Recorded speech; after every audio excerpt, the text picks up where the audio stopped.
நீர்ப்பாய்ச்சலான தோட்டத்தை போலவும் வற்றாத நீரூற்றை போலவும் இருப்பாய். ஆண்டவருடைய வார்த்தை சொல்லுது, நீ ஒரு நீர்ப்பாய்ச்சலான தோட்டம். நீர்ப்பாய்ச்சல் எதுக்கு?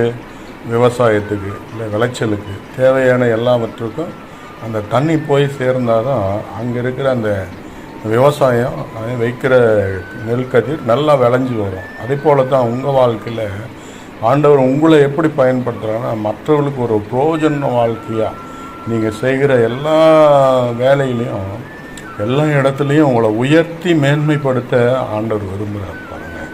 அதனால் ஒரு நாளும் உன்னுடைய வாழ்க்கையை குறித்து கவலைப்படாத, தேவனை சார்ந்தே இருங்க. இயேசு உனக்கு ஒரு நீர்ப்பாய்ச்சலான தோட்டத்தை போல் இருப்பார் பாருங்கள். அடுத்தது வற்றாத நீரூற்று.